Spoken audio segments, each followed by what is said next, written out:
Welcome to my channel history वाला। आज की वीडियो में हम लोग वैदिक सभ्यता से महत्वपूर्ण प्रीवियस ईयर के क्वेश्चन देखेंगे और आगे आने वाले एग्ज़ाम के लिए जो महत्वपूर्ण प्रश्न हैं उन सारे प्रश्नों को हल करेंगे। आज पूरा वैदिक सभ्यता से एमसीक्यू होगा, महत्वपूर्ण होगा। मल्टीपल क्वेश्चन जो है, मल्टीपल ऑप्शन के अनुसार जो है आपका ये पूरा वैदिक सभ्यता से संबंधित महत्वपूर्ण प्रश्न होंगे जो प्रीवियस ईयर के एग्ज़ाम में आए हुए महत्वपूर्ण प्रश्न हैं। तो आज के वीडियो में हम वैदिक सभ्यता से संबंधित महत्वपूर्ण चीज़ों को जानेंगे।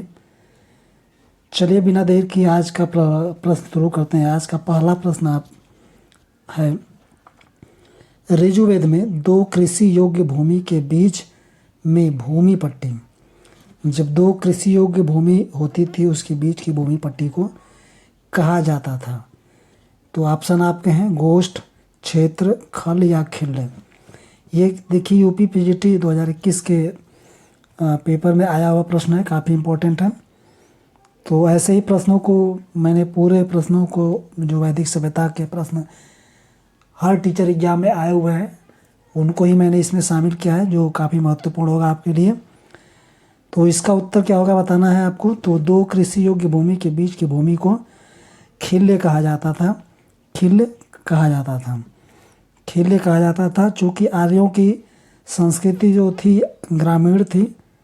आर्यों की संस्कृति जो है ग्रामीण थी और यह जो है इनका जो जीवन यापन होता था वो कृषि और पशुपालन के आधार पर, इनका व्यवसाय जो था कृषि और पशुपालन ही था। तो इस तरह जो है इस भूमि को खिल्ले कहा जाता था। और कृषि योग्य भूमि को जो है कृषि योग्य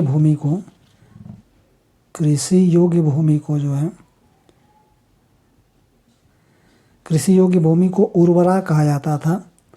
उर्वरा या क्षेत्र भी कहा जाता था। उर्वरा या क्षेत्र भी कहा जाता था। इसके अलावा जो है ऋग्वेद में जो है आपको मिलता है कि लांगल तथा सीर, ये ऋग्वेद में जो है ऋग्वेद में ही लांगल अथवा सीर जो है यह किसके लिए प्रयोग किया गया, तो हल के लिए प्रयोग किया गया है। ये हल के लिए प्रयोग किया गया है। इसके अलावा जो है ऋग्वेद में फाल कह सकते हैं, फाल और सीता जो है इन शब्दों का प्रयोग भी हल से जुती हुई हल के फाल से जुती हुई भूमि कोण थी, इसका उल्लेख भी किया गया है। तो ये इसका उत्तर हो जाएगा खिल्य। आप आगे का प्रश्न देख रहे हैं। आज का दूसरा प्रश्न है कि निम्नलिखित देवताओं में किस एक देवता को अन्य की तरह बलि भेंट नहीं दी जाती थी। यानी बाकी अन्य को जो है बलि भेंट की जाती थी, मगर इनमें से कोई एक है जिसको बलि भेंट नहीं किया जाती थी। ये भी देखिए क्वेश्चन यूपी पीजीटी का आया हुआ है, 2021 का लेटेस्ट है। तो इंद्र, रुद्र, अदिति या अग्नि, इन चारों में कौन है आपको बताना है। तो इसका उत्तर हो जाएगा आपका रुद्र। रुद्र को जो है ये बलि भेंट नहीं दी जाती थी। बाकी जो है आपका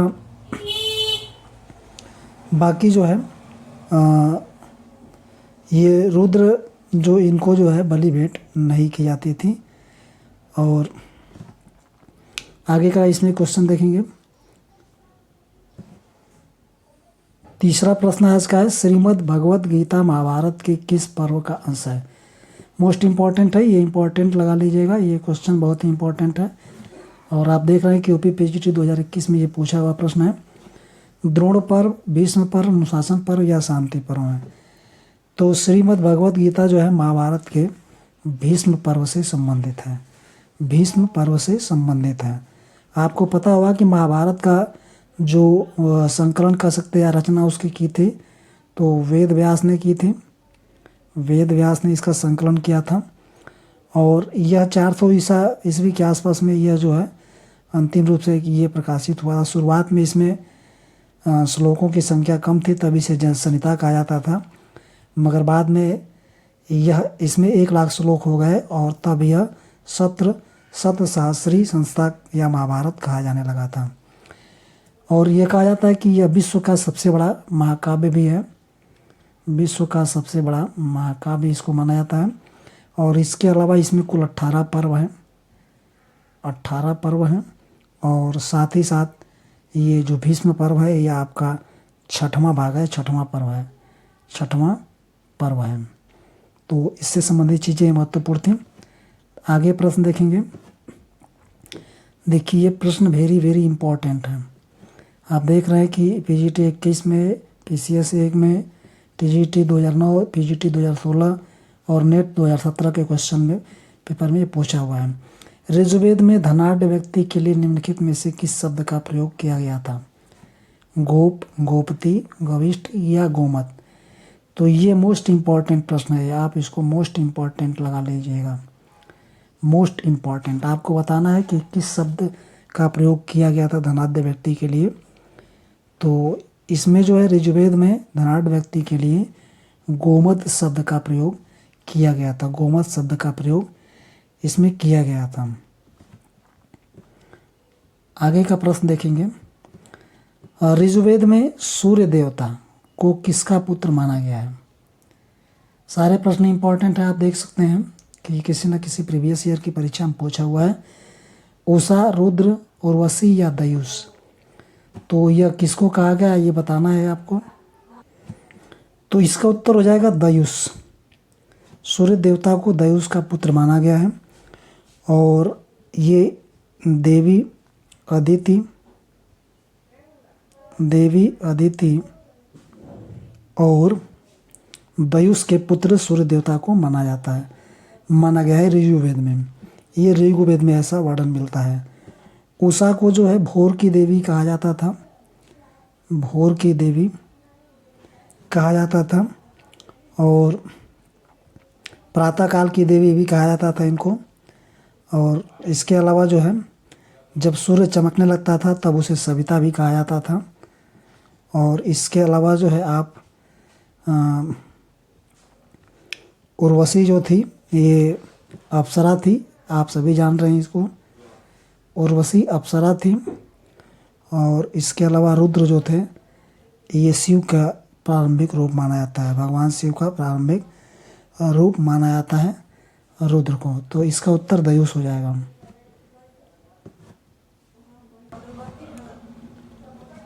ऋग्वेद में निष्कग्रीव एक प्रकार है किसका? भूकर का, वस्त्र का, आभूषण के या भोजन का? इसमें आपको बताना है कि किसका ये उदाहरण है। तो ये निष्कग्रीव जो है ये आभूषण का एक प्रकार था। अगला प्रश्न देखेंगे। शौनक और पैपलाद किस वेद की शाखाएं हैं? यजुर्वेद, सामवेद, अथर्ववेद या ऋग्वेद की? ये आपको बताना है कि ये किसकी शाखाएं हैं। शौनक और पैपलाद, यजुर्वेद, सामवेद, अथर्ववेद या ऋग्वेद की? तो शौनक और पैपलाद जो है आपका अथर्ववेद की शाखाएं हैं। और इसके अलावा जो है आपका ऋग्वेद की जो है ये शाकल शाखा है, शाकल शाखा से जुड़ा हुआ था ये। और इसके अलावा यजुर्वेद में जो है शुक्ल यजुर्वेद और कृष्ण यजुर्वेद, ये 2 भागों में इसको बांटा गया है। और इसके अलावा सामवेद की जो है 3 शाखाएं हैं, कौथुम, इसके अलावा राणायनीय और जैमिनीय। ये जो है आपका सामवेद की शाखाएं हैं 3। और अथर्ववेद की हुई गया शौनक और पैपलाद। आगे का ये देखिए प्रश्न आपका यूपीजीआईसी 2021 में आया हुआ है। धर्मशास्त्रों में पति के प्रवास के रहने की स्थिति में स्त्रियों के लिए किस पद शब्द का प्रयोग किया गया था? पोषित भर्तिका अथवा पोषित पतिका मित्र भर्तिका सधो वधु ब्रह्मावादिनी। ये असिस्टेंट प्रोफेसर एंशिएंट हिस्ट्री का 2021 में आया हुआ था। इम्पॉर्टेंट प्रश्न है, ये आपको बताना है कि यह किससे जुड़ा हुआ था। तो इसका उत्तर हो जाएगा पोषित भर्तिका अथवा पोषित पतिका, यही इसका उत्तर हो जाएगा। आगे का प्रश्न देखेंगे। सारे PQIU जो प्रीवियस ईयर के प्रश्न हैं इंपॉर्टेंट, सबको मैंने शामिल किया इसमें। जनक याज्ञवल्क्य कथानक निम्न में से प्राप्त होता है। शतपथ ब्राह्मण, ऐतरेय ब्राह्मण, बृहदारण्यक उपनिषद, कठोपनिषद। ये भी देखिए असिस्टेंट प्रोफेसर के एंशिएंट हिस्ट्री में दिया हुआ क्वेश्चन इंपॉर्टेंट है। तो जनक और याज्ञवल्क्य कथानक जो है यह आपका बृहदारण्यक उपनिषद से प्राप्त होता है, बृहदारण्यक उपनिषद से प्राप्त होता है। और ये जनक जो थे ये विदेह के राजा थे, विदेह के राजा थे। और इन्हीं की राज्यसभा में जो है याज्ञवल्क्य के द्वारा जो है शास्त्रार्थ में परास्त कर ब्रह्म विद्या का प्रतिपादन करने का वर्णन भी मिलता है। तो इस तरह, और इसके अलावा जो है याज्ञवल्क्य गार्गी संवाद भी इसमें मिलता है। और आगे का प्रश्न देखेंगे, इसमें इम्पोर्टेंट ये भी है। देखिए सारे प्रश्न काफ़ी महत्वपूर्ण है। वैदिक काल में भटकी हुई गायों को सकुशल घर पहुंचाने वाला देवता किसे माना जाता था? वरुण, विष्णु, पूषण या मारुत को? असिस्टेंट प्रोफेसर 2021 के एग्जाम में आया हुआ ये प्रश्न है, तो काफ़ी महत्वपूर्ण है।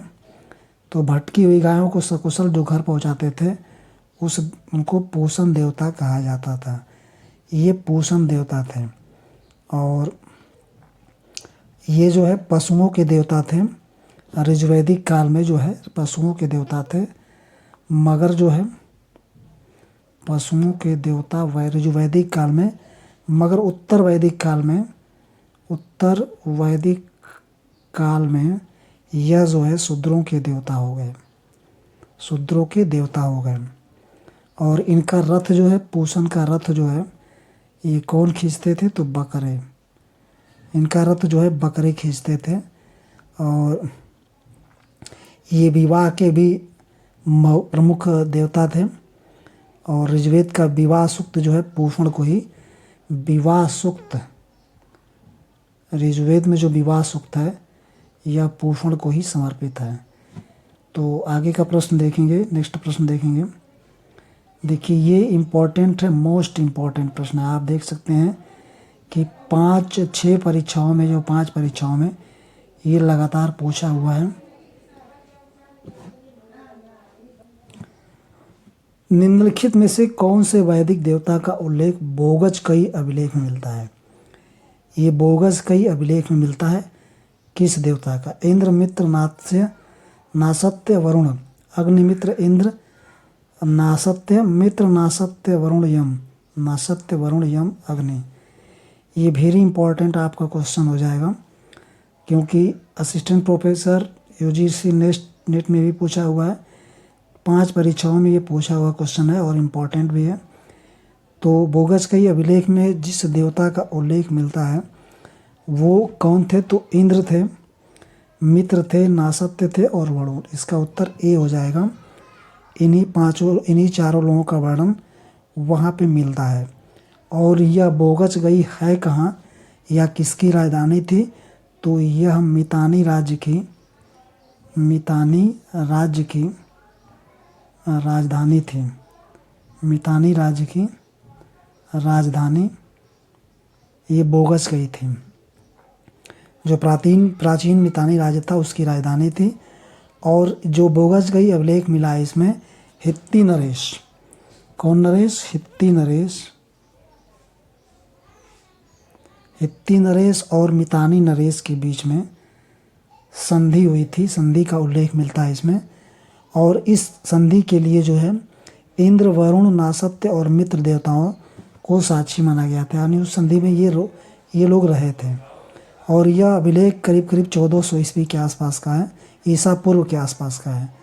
इसकी खोज 1906 में की गई थी। ऋग्वेद में सरस्वती नदी की किन सहायक नदियों का उल्लेख मिलता है?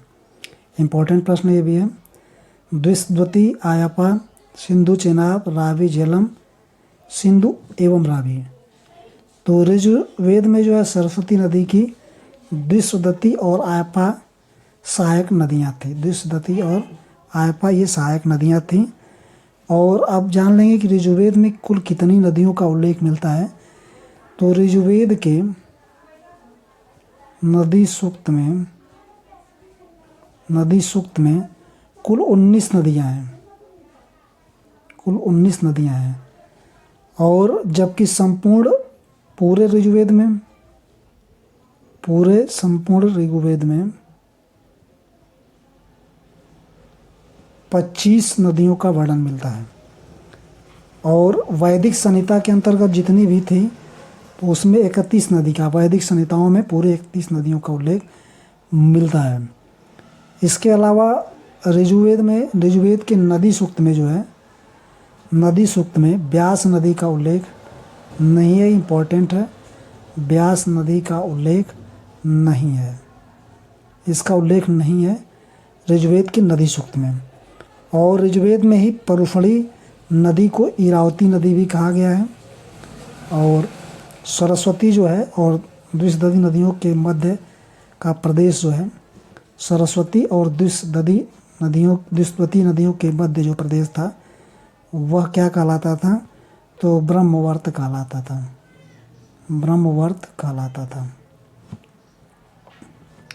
आगे का प्रश्न देखेंगे। ऋग्वैदिक पर्जन्य किसके देवता थे? वर्षा, जल, नदी के, अग्नि के, पृथ्वी के या वनस्पति के? असिस्टेंट प्रोफेसर 21 और पीजीटी 2005 का ये क्वेश्चन पेपर में दिया हुआ प्रश्न है, तो इम्पोर्टेंट हो जाएगा। पर्जन्य किसके देवता थे? तो ये वर्षा, जल और नदी के देवता थे पर्जन्य। ऋग्वेद के अंतर्गत कह सकते हैं बादलों के देवता थे। निम्नलिखित में से कौन एक ऋग्वेद की जीवित शाखा है? माध्यन्दिन, काठक, साकल या तैत्तरीय? पीजीटी देखिए पीसीएस 2009 में पूछा हुआ है और एंशिएंट हिस्ट्री 2021 असिस्टेंट प्रोफेसर। तो मैंने अभी ऊपर बताया ऋग्वेद की एकमात्र जीवित शाखा साकल है। इसका उत्तर साकल हो जाएगा। और यह सबसे प्रमाणित भी है, प्रमाणित और जीवित शाखा है। इम्पोर्टेंट देखिए ये भी क्वेश्चन 3 बार क्वेश्चन पूछा है पीजीटी में, लेक्चर एग्जाम में और दोनों लेक्चर, ये उत्तराखंड और जीआईसी लेक्चर एग्जाम में भी। नचिकेता की कहानी है कठोपनिषद में, बृहदारण्यक उपनिषद में, मुंडोक उपनिषद में या केन उपनिषद में? नचिकेता की कहानी कहाँ मिलती है हमें? तो यह कठोपनिषद में मिलती है। कठोपनिषद में मिलती है नचिकेता की कहानी। और यह जो है इसमें जीवन और मृत्यु से संबंधित तत्वों का विवेचन किया गया है। यम और नचिकेता के बीच में जो है, यम और नचिकेता के बीच में ये जीवन और मृत्यु संबंधित तत्वों का विवेचन संवाद के माध्यम से किया गया है। आगे का क्वेश्चन देखेंगे। कर्मकांडों के बारे में विस्तृत जानकारी प्राप्त होती है कल्पसूत्रों से, वेदों से, उपनिषदों से या पुराणों से?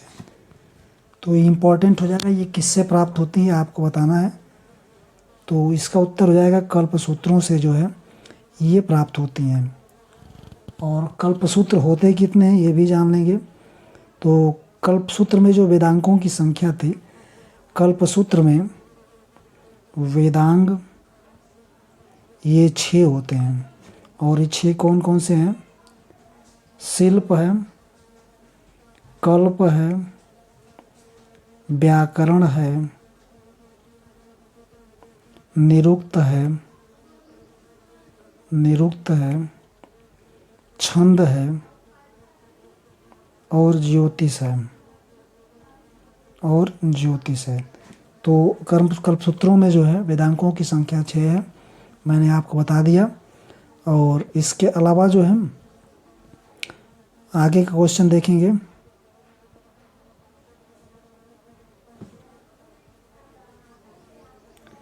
DSSB PGT 2021 के प्रश्न में ये पूछा हुआ कुछ प्रश्न है इनमें से किस कालखंड में हम महिलाओं के लिए शिक्षा, विवाह, कला, यहाँ तक कि युद्ध में भी यथेष्ट लाभ देखते हैं?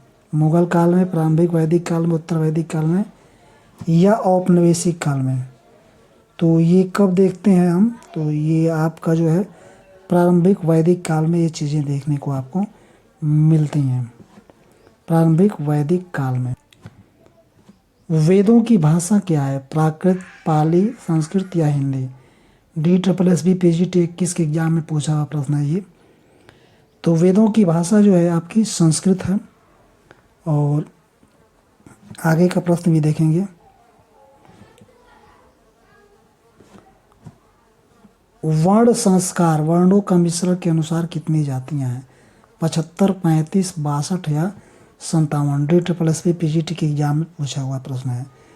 तो वर्ण संकरतार वर्णों के मिश्रण के अनुसार सामाजिक व्यवस्था में अराजकता की बात हुई थी। और मनुस्मृति में 61 जातियों का उल्लेख किया गया है, जबकि ब्रह्मवर्त पुराण में 100 जातियों का उल्लेख किया गया है। तो इसका जो उत्तर DSSB ने माना है वो आपका 57 माना है, 57 माना है। DSSB ने इसका उत्तर 57 माना है, जबकि मनुस्मृति में 61 जातियों का उल्लेख मिलता है। मनुस्मृति में और ब्रह्मवर्त पुराण में 100 जातियों का उल्लेख मिलता है, जबकि इसका उत्तर 57 DSSB ने माना है। अंत्यज किस जाति का गठित है? ब्रह्म, वैश्य, दलित या क्षत्रिय? तो ये दलित से संबंधित है, ये दलित से संबंधित है। अंतजी का मतलब क्या होता है ये भी जान लेंगे। तो इसका मतलब होता है अंत में उत्पन्न, अंत में उत्पन्न। आगे का प्रश्न देखेंगे। वाजसनेय निम्नलिखित में से किस वेद से संबंधित है? ऋजुवेद, सामवेद, यजुर्वेद या अथर्ववेद? तो ये भी क्वेश्चन हरियाणा PGT 2020 में पूछा हुआ प्रश्न है कि वाजसनेय किससे संबंधित है? तो यह यजुर्वेद से संबंधित है। वाजसनेयी संहिता भी कहा जाता है, इसको वाजसनेयी संहिता भी कहा जाता है। और वाजसनेयी संहिता जो है यह यजुर्वेद के शुक्ल यजुर्वेद से संबंधित है, शुक्ल यजुर्वेद से संबंधित है ये।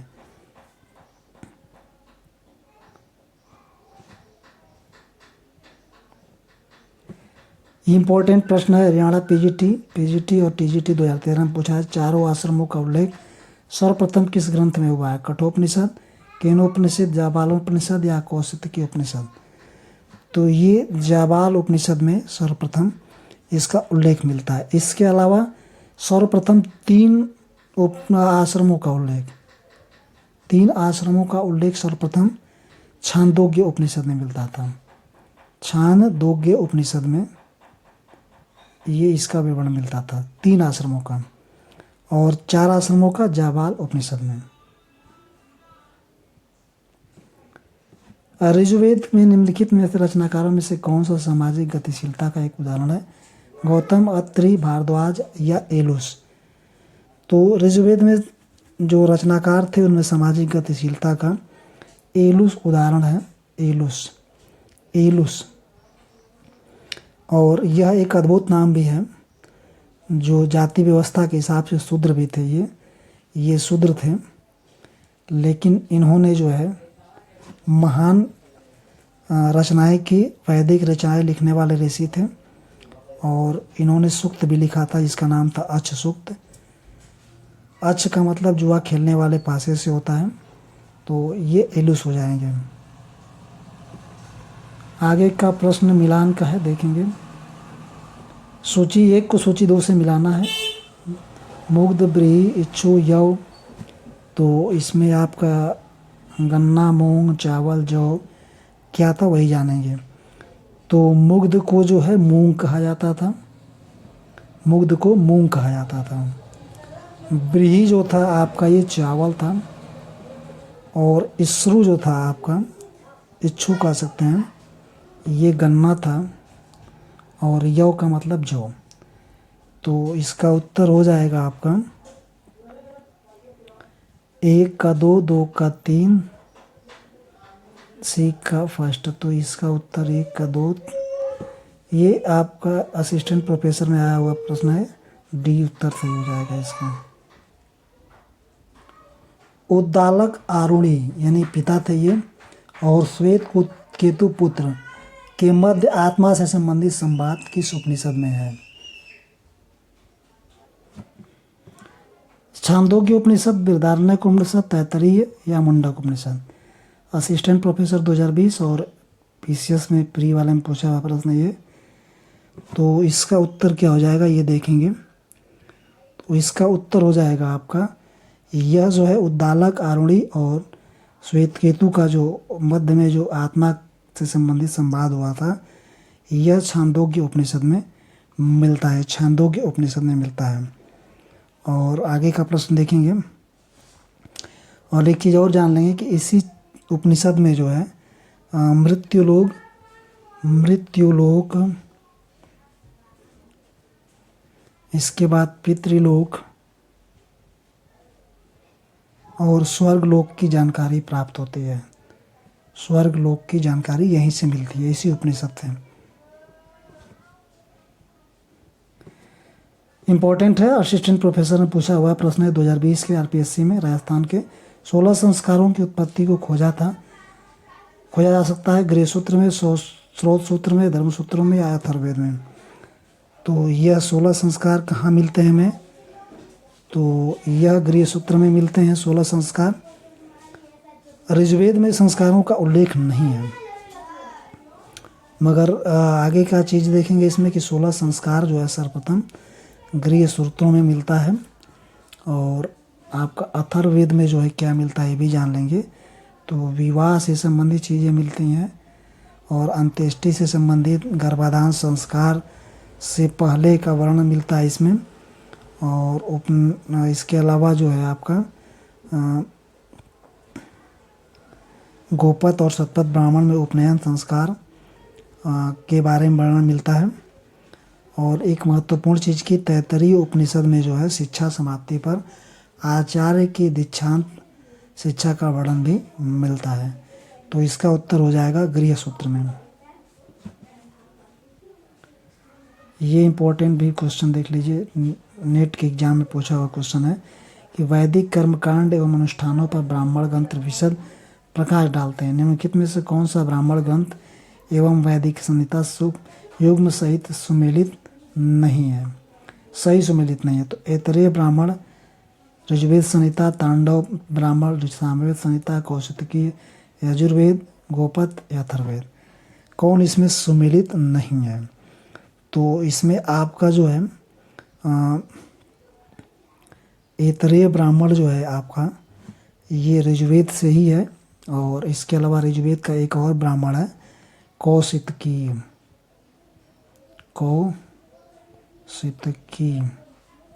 तो इसके 2 ब्राह्मण, ये सही हो जाएगा। इसके बाद तांडव ब्राह्मण जो है ये आपका सामवेद का ही है, ये भी सही है। और इसके अलावा जो है कौशिकी ब्राह्मण मैंने अभी बता दिया आपका, ये ऋग्वेद से संबंधित है। तो यही वाला आपका सही नहीं होगा, इसका उत्तर हो जाएगा कौशिकी ब्राह्मण ऋग्वेद से न संबंधित होकर के, यजुर्वेद से संबंधित न होकर के ऋग्वेद संहिता से संबंधित है। और इसके वाला गोपत ब्राह्मण जो है यह अथर्ववेद संहिता से संबंधित है, ये सभी लोग जानते हैं। और यजुर्वेद का जो था ये शतपथ था, शतपथ और तैत्तिरीय ब्राह्मण।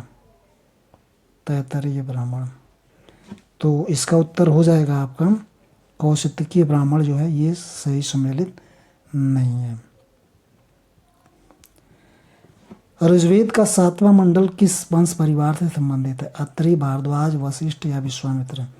जून 2021 के 20-21 में ये क्वेश्चन पूछा हुआ है।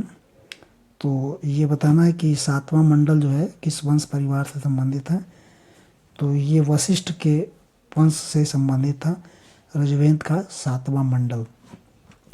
अब ऋग्वेद में कुल 10 मंडल हैं। कितने मंडल हैं? 10 मंडल। सभी के बारे में जान लेंगे कौन किससे संबंधित है। तो पहला मंडल, इसके अलावा 8वां मंडल और जो है 9वां मंडल और 10वां मंडल, ये बाद के मंडल हैं। और इसमें से दूसरा 2 से लेके 7वां मंडल तक कह सकते हैं। 2 से 7 तक का मंडल जो था आपका, ये सबसे प्राचीन मंडल होते हैं।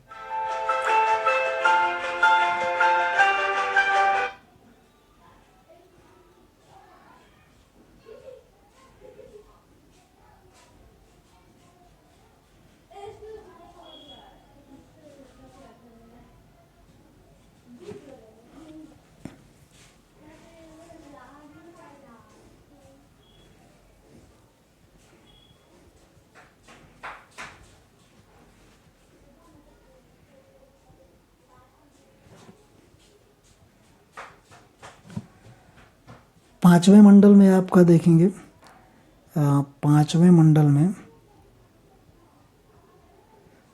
ये अत्रि से संबंधित है, ये 5वां मंडल। वशिष्ठ हो जाएगा 7वां, और 6ठे मंडल से भारद्वाज हैं। इसके बाद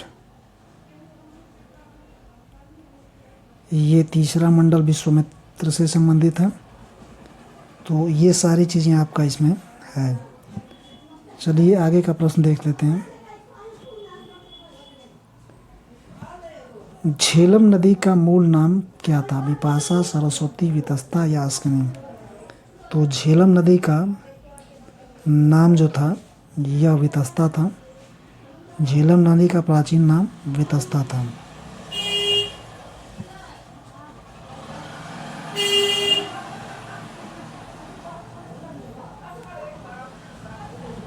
शतुद्री किस नदी का प्राचीन नाम है? सतलज, घग्गर, सिंधु, रावी?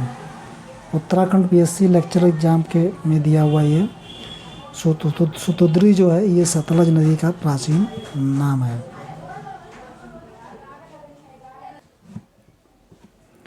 प्राचीन भारतीय लेखों के अनुसार निम्नलिखित में से कौन सी 2 नदियों के बीच की भूमि ब्रह्मवर्त कहलाती है? सरस्वती नदी और द्विशती नदी, सरस्वती और सरयू, शतुद्री और विपाशा, गंगा और यमुना?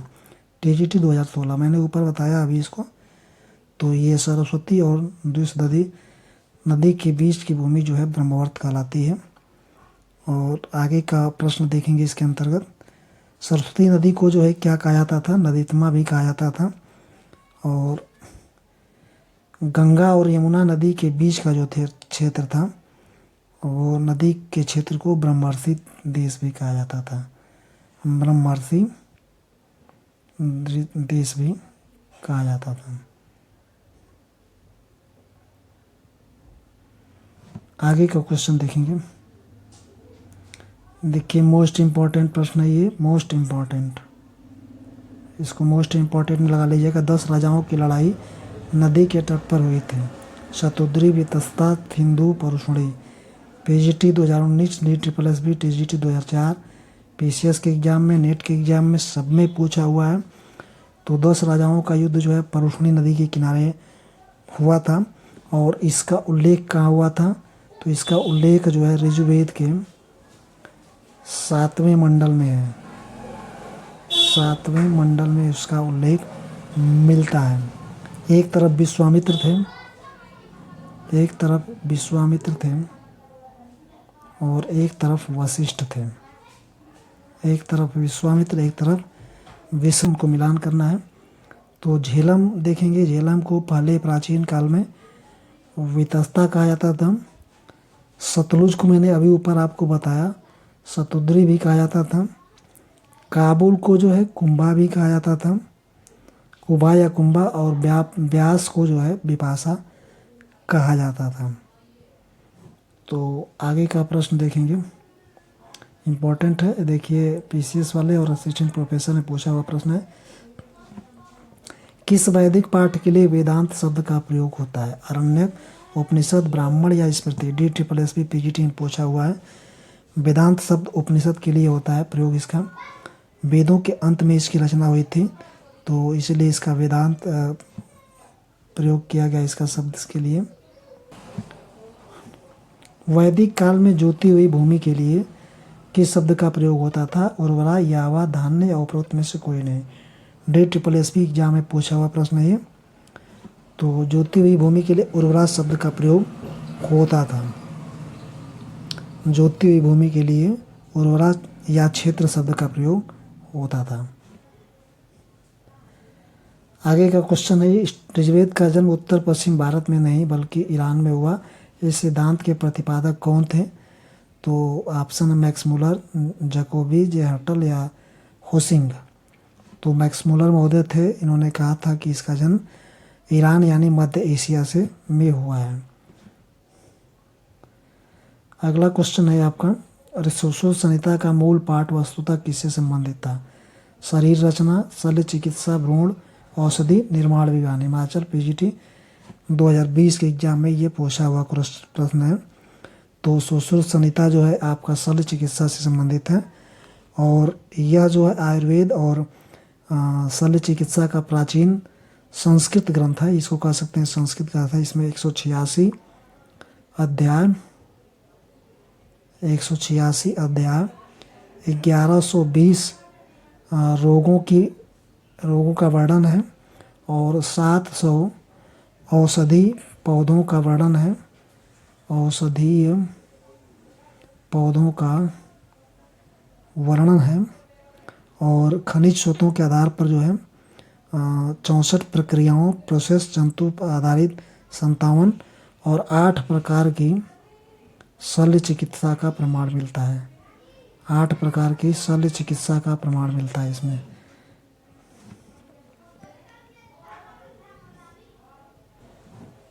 राणायणी संहिता संबंध है ऋग्वेद से, यजुर्वेद से, सामवेद से, अथर्ववेद से। RPSC 2018 में पूछा प्रश्न, मैंने ऊपर बताया भी था। तो यह जो है सामवेद से संबंधित है। सामवेद से संबंधित है। इसकी 3 शाखाएं हैं। कौथुम जो गुजरात से संबंधित है, गुजरात से। दूसरी जो है जो राणायणी आपने देखा, ये आपका महाराष्ट्र से संबंधित है, महाराष्ट्र से। और तीसरी जो है जैमिनीय संहिता जो थी, यह कर्नाटक से संबंधित है। इसकी 3 संहिताएं थी। आगे का प्रश्न देखेंगे,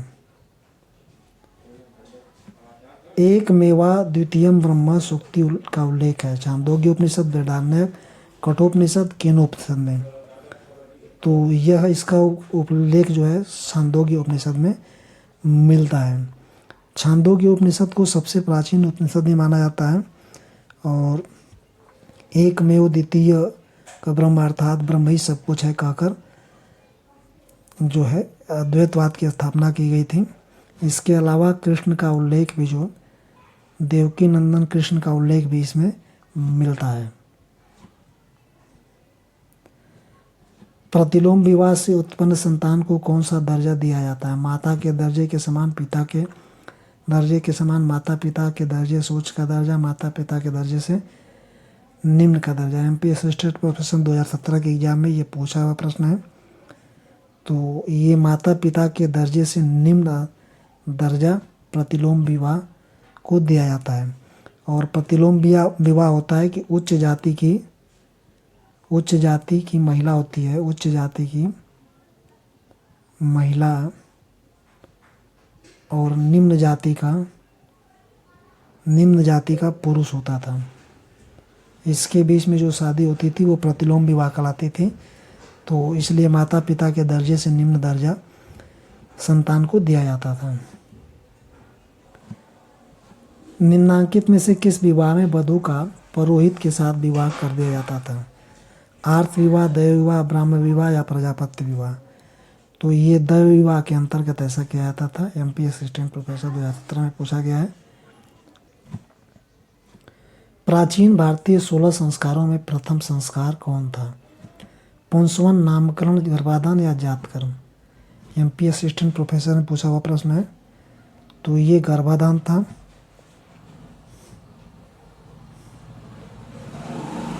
निम्नांकित में से 3 ऋणों में के सिद्धांत में समाहित नहीं है? पुत्र ऋण, पितृ ऋण, ऋषि ऋण या गुरु ऋण या देव ऋण। ये भी MPSC स्टेट में पूछा हुआ प्रश्न है। एमपी असिस्टेंट प्रोफेसर में। तो इसका ऋण ये हो जाएगा पुत्र ऋण जो है यह 3 ऋणों में शामिल नहीं है, बाकी पितृ ऋण, देव ऋण और गुरु ऋण जो है ये शामिल है। तो पुत्र ऋण इसमें शामिल नहीं है। आगे का प्रश्न देखेंगे, निम्नलिखित में से किस वैदिक देवता का नाम बोगस कई अभिलेख में नहीं मिलता। मैंने अभी बताया आपको ऊपर, इंद्र, अग्नि, मित्र या वरुण, इनमें से किसका नाम नहीं मिलता है पूछ रहा है। तो अग्नि का नाम उसमें नहीं मिलता है। इंद्र, मित्र, वरुण और नासत्य का नाम मिलता है। 4 देवताओं का अग्नि का नाम नहीं मिलता है। वैदिक आर्यों का प्रमुख भोजन क्या था। जौ, चावल, सब्जियां, फल, दूध और डेयरी उत्पाद। जौ, डेयरी उत्पाद, सब्जियां और फल। एनबीएस पीजीटी 2019 में पूछा हुआ प्रश्न ये। तो वैदिक आर्यों का जो प्रमुख भोजन था ये बताना है आपको। तो ये जौ, दूध, डेयरी उत्पाद, सब्जियां और फल थे। गाय और घोड़ा जो है इनका प्रिय पशु था। गाय और घोड़ा इनका ये प्रिय पशु था। भारतीय राष्ट्रीय प्रतीक चिन्ह में अंकित सत्यमेव जयते कहाँ से लिया, यहाँ से लिया गया है। बृहदारण्यक उपनिषद, ऐतरेय उपनिषद, मुंडक या तैतरेय उपनिषद। DSSB पीजीटी 2016 में पूछा गया है। तो सत्यमेव जयते जो है मुंडकोपनिषद से लिया गया है। मुंडकोपनिषद से लिया गया है। आगे का प्रश्न देखेंगे, तमसो माँ ज्योतिर्गमय या हमें अंधकार से प्रकाश की ओर ले चलो, यह निम्नलिखित में से किस उपनिषद में आता है। छांदोग्य, मांडोक्य, मुंडक या बृहदारण्यक उपनिषद में। तो यह इसका उल्लेख जो है बृहदारण्यक उपनिषद में मिलता है और यह सबसे बड़ा उपनिषद है। ये भी जान लीजिए, सबसे बड़ा उपनिषद है ये बृहदारण्यक उपनिषद।